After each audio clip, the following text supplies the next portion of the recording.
Today on Sand Custom Grooves.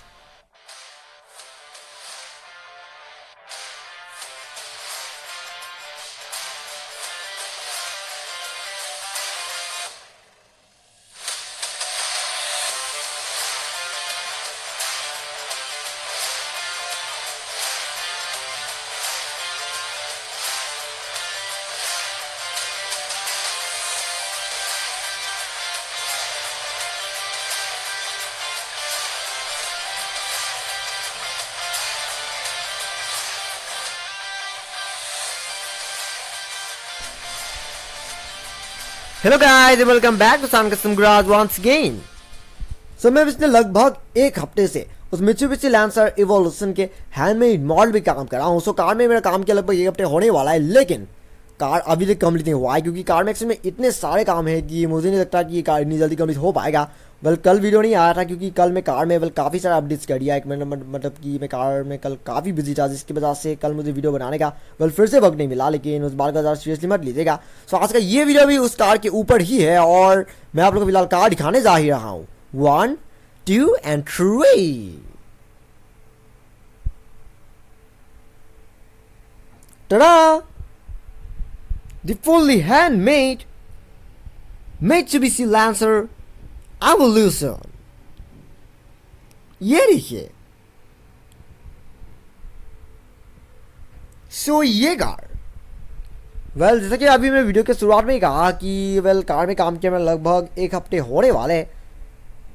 ये car actually में बहुत ज़्यादा टाइम ले रहा है. ये चीज़ मैं खुद देख रहा हूँ क्योंकि मैंने उस हिंदुस्तान कॉडेसा को एक हफ्ते के अंदर कंप्लीट कर दिया था, जबकि ये कार अभी और कुछ दिन में एक हफ्ते होने वाला है. लेकिन अभी तक कार में बस इतना तक काम ही कंप्लीट हुआ है. जानते एक चीज़, एक कंप्लीट स्क्रैच बिल्ड कार यानी कि एकदम शुरुआत से बनाने हुई कार बनाना जितना मुश्किल है उससे कई गुना ज़्यादा मुश्किल एक पुरानी कार को रिबिल्ड करना है. ऑफकोर्स एक नई कार को बनाना उतना मुश्किल नहीं है जितना कि लोग सोचते हैं, लेकिन एक ऐसी पुरानी मॉडल जिसे काफ़ी समय पहले ऑलरेडी बनाया गया था उस कार को खोल के फिर से रिबिल्ड करने में ज़्यादा बग लगता है और ज़्यादा एफर्ट भी लगता है. जबकि ये कम्प्लीटली स्क्रैच बिल्ड कार यानी कि एकदम शुरुआत से बनाई गई कार को बनाना ज़्यादा आसान है. ऑफकोर्स क्योंकि वो तो हिंदुस्तान कॉन्डेसा था. मैं उस सिल्वर कलर की मॉडल की बात कर रहा हूँ क्योंकि मेरी उस पुरानी व्हाइट कलर की मॉडल के साथ उसका कोई रिलेशन नहीं था. मैंने उसे कम्प्लीटली स्क्रैच बिल्ड किया था यानी कि एकदम शुरुआत से बनाया था. इसीलिए उस कार को बनाने में मुझे लगभग एक हफ्ते से शायद एक दिन का कम ही लगा था. लेकिन ये कार क्योंकि मैंने वैसे भी ये कार मैंने ओरिजिनली 2020 के एंड तक बनाया था यानी कि कम्प्लीटली ओरिजिनली ही ऑलरेडी बनाई गई कार था. इसीलिए इस कार में फिर से सारे पुराने पार्ट्स खोलकर फिर से रिबिल्ड करने में ज़्यादा वक्त लग रहा है और ज़्यादा मुश्किल भी लग रहा है. लेकिन इस बार को ज़्यादा सीरियसली मत लीजिएगा क्योंकि ऐसी चीज़ें में काम वक्त लगता ही है. कल जो मैंने वीडियो नहीं बनाया था क्योंकि कल मैंने कार में ये सब चीज़ें कंप्लीट किया है. काफ़ी लोग सोच रहे होंगे कि कार का रूफ कहाँ गायब हो गया. कार का रूफ गायब नहीं हुआ है, बल्कि मैंने कार के पुराने रूफ को रिमूव कर दिया है. अगर आप अच्छी तरह से नोटिस करेंगे तो आप लोगों को पता चलेगा कि विंडशील्ड भी बदल दिया गया है. विंडशील्ड और रियर विंडो का जो पार्ट था ये कम्प्लीटली रिप्लेस की कर दी गई है. अब कार की तो पुरानी विंडशील्ड था वो भी अच्छा था, लेकिन प्रॉब्लम ये था कि मैंने कार की वेट बढ़ाने के लिए कार को 20 से काट दिया था. और 20 से काटने की वजह से क्या हुआ कि मुझे ऐसा लगा कि कार के जो आप ओवरऑल जो स्ट्रेंथ है वो थोड़ा सा कम हो गया है. और अगर स्ट्रेंथ कम हो जाएगा तो बाद में कार का टूट जाने का संदेह. ये चीज़ में इतनी रिस्क नहीं ले सकता क्योंकि अगर मैंने कार में काफ़ी सारे काम कंप्लीट कर दिया और उसके बाद ही कार आसानी से टूट गया तो फिर ये तो बहुत ज़्यादा बड़ी प्रॉब्लम हो जाएगा.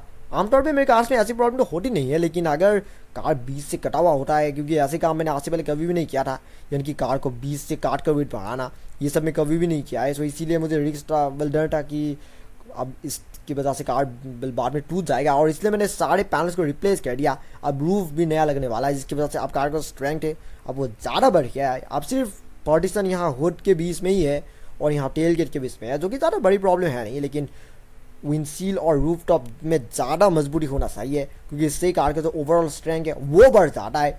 और अगर इस नीचे के हिस्से की बात करें तो नीचे के हिस्से को भी कम्प्लीटली बदल दिया गया है. ये वो पुराना वाला हिस्सा नहीं है, ये कम्प्लीटली नया हिस्सा है जो कि यहाँ साइड से काट कर लगाया गया है. मैं चाहूँ तो वो पुराना वाला हिस्सा भी लगा सकता था, लेकिन अब क्योंकि उस पुराने वाले हिस्से में काफ़ी सारे ऑलरेडी जॉइन ऑलरेडी बढ़ गया था और इतने सारे जॉइन वाली कार्डबोर्ड में स्ट्रेंथ नहीं होती है. इसीलिए मैंने पूरी पैनल को रिप्लेस कर दिया और एक नया कार्डबोर्ड से फ्रेश कार्डबोर्ड से ये अंडर पैनल रेडी किया है. फिलहाल मैं आप लोगों को कार में व्हील्स फिट करके दिखाना चाहूँगा क्योंकि अभी आप लोगों ने थंबनेल पे देखा था कि कार में व्हील्स लगी हुई थी. अभी व्हील्स कहाँ गायब हो गया. व्हील्स एक्चुअली लगा नहीं है, बस मैंने ऐसे ही रख के फ़ोटो खींचा था. चलिए मैं आप लोगों को व्हील्स फिर से लगा के दिखाता हूँ. हाँ टरा। सो व्हील्स फिट हो जाने के बाद अब कार कुछ ऐसी दिख रही है। अब सच कहूँ तो कार अभी से काफी कूल दिख रही है, और इवन अब कार का जो शेप है अब वो पहले से ज्यादा करेक्ट दिख रहा है, क्योंकि पहले व्हील्स कुछ ज़्यादा ही छोटा था जिसकी वजह से वेल कार की जो शेप था वो कुछ खास ठीक नहीं लग रहा था। लेकिन अभी फिलहाल व्हील्स का जो साइज़ है वो बिल्कुल परफेक्ट साइज़ है, कार के हिसाब से बिल्कुल परफेक्ट है। वेल अभी तो कार में कुछ हुआ भी नहीं है, लेकिन अभी से कार कितनी कूल दिख रही है। सो अभी कार में जितना काम कम्प्लीट हुआ है उसके हिसाब से अब और कितना दिन लगेगा वो चीज़ मैं एग्जैक्टली तो नहीं कह सकता, लेकिन मेरे हिसाब से और शायद 2-3 दिन या फिर उससे ज़्यादा भी लग सकता है, क्योंकि मैं एक्चुअली में इस कार के साथ भी और भी काफ़ी सारे दूसरे अलग अलग चीज़ों में काम कर रहा हूँ, मेरे पर्सनल स्टफ और अलग अलग प्रोजेक्ट्स। तो वही रीज़न है कि वेल कार में काम थोड़ा सा स्लो चल रहा है। लेकिन अब मैं ये बात यकीनन कह सकता हूँ कि अगर कार कंप्लीट हो जाएगा तो उसके बाद कार वाकई में कमाल की दिखेगी। ये कार पहले भी कूल था, यानी कि जब मैंने कार को एकदम शुरुआत में बनाया था, लेकिन अब तो कार और भी ज़्यादा कूल बनने वाला है, क्योंकि अब ये एक प्रॉपर लैंसर इवोल्यूशन का हैंडमेड मॉडल बनने वाला है, जबकि पहले तो बस ये एक बेस मॉडल लैंसर की तरह दिख रहा था। तो इसलिए कार की जो रिबिल्ड करने का जो कुछ भी मेरा काम है वो पूरी तरह से सक्सेस होने वाला है, ये चीज़ मैं एकदम यकीनन कह सकता हूँ। तो चलेगा अभी ले बस इतना ही, फिर मुलाकात होगी मेरी एक और नई वीडियो में, जिसमें मैं आपको ऐसे ही और भी कमाल की कस्टमाइज की गई और मेरी इस तरह से खुद की तैयार की गई स्केल मॉडल कार्स दिखाने की कोशिश करूंगा। लेकिन तब अगर आपको ये वीडियो सच में पसंद आया, then don't forget to like, comment, share and subscribe to my channel, and also click the bell icon so you'll get notifications of every new video. And thank you very much for watching my video, and have a nice day.